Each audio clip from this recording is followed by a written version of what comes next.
जे अन्नू आपने कमेंट किया है और नाम आपका दिखाई पड़ रहा है जानू। तो देखिए आपने कमेंट किया है और आपने बताया है आप जम्मू से हैं और आपने प्लॉट खरीदा है 1650 स्क्वायर फीट का, जो एग्रीकल्चर लैंड है उसमें आपने प्लॉट खरीदा है। आपने प्रॉपर्टी की रजिस्ट्री के समय रेजिडेंशियल का स्टाम्प ड्यूटी पे किया है और जम्मू डेवलपमेंट अथॉरिटी के अंडर वह एरिया आता है, यानी कि मास्टर प्लान के अंदर वह एरिया है, आपने ऐसा बताया है। अगर यहाँ पर घर बनाना है तो मैप कैसे अप्रूव कराया जाए, और जम्मू में 5 स्क्वायर फीट के नीचे लैंड कन्वर्जन की जरूरत नहीं है। आपने ऐसा बताया है कि वहां पर नियम है कि आपको धारा 80 कराने की जरूरत नहीं है, जो यूपी में कराया जाता है। आपने कुल मिला के ये कहा है कि आपने प्लॉट खरीदा है, एग्रीकल्चर लैंड है और वहां पर धारा 80 कराने की जरूरत नहीं है। ये जम्मू की वेबसाइट पर यह जानकारी उपलब्ध। तो देखिए यहाँ पर जो लैंड यूज कन्वर्जन की बात है और जो वीडियो मैंने बनाया है, जिस वीडियो में आपने कमेंट किया है, तो उसमें जो आपने जमीन खरीदी है और वहां पर रेजिडेंशियल का स्टाम्प पे किया है,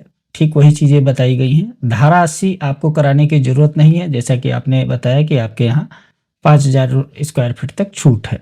यहाँ पर बात आती है डेवलपमेंट अथॉरिटी की।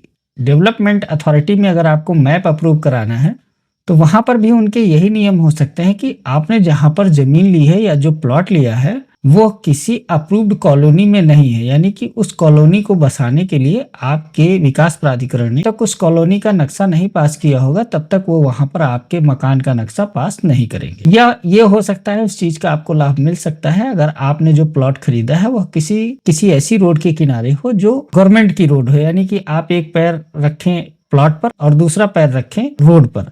अगर इस तरीके की स्थिति में आपका प्लॉट है तो अथॉरिटी आपका मैप अप्रूव कर सकती है। अगर इस तरीके की चीजें नहीं है और आपके प्लॉट के सामने रोड उस व्यक्ति की है जिसने आपको प्लॉट बेचा है, या किसी दूसरे व्यक्ति की रोड काटी हुई है और वह गवर्नमेंट के नक्शे में रोड नहीं है, तो वहां पर आपकी अथॉरिटी आपको नक्शा पास करने के लिए मना कर सकती। बाकी मैं उत्तर प्रदेश से हूँ, जम्मू एंड कश्मीर में अगर कुछ और नियम कानून हुए तो मुझे जानकारी नहीं है, लेकिन मुझे यह विश्वास है कि जो जानकारी मैं दे रहा हूँ वो 99.9% करेक्ट ही होगी। आप अपने यहाँ किसी अधिवक्ता से सलाह ले लें, डेवलपमेंट अथॉरिटी में जाकर के पता कर लें। जो चीजें मैंने बताई हैं इन्हीं के अनुसार सारे काम होने हैं। आपने जो प्लॉट खरीदा है वह किसी ऐसी कॉलोनी के अंदर है जिस कॉलोनी का नक्शा पास नहीं है, तो आपके मकान बनाने का नक्शा पास नहीं होगा। आप अपनी जरूरत और वहां पर जो सिस्टम है उसको देखते हुए मकान बना लीजिए। अगर आपकी अथॉरिटी वहां पर नक्शा पास कर देती है, किसी सरकारी रोड के किनारे आपकी जमीन है, आपका प्लॉट है, तो आप नक्शा पास करा के बनाएं, वहां आपके लिए काफी अच्छा रहेगा। बाकी कोई और जानकारी अगर आप चाहती हैं या चाहते हैं तो आप मुझे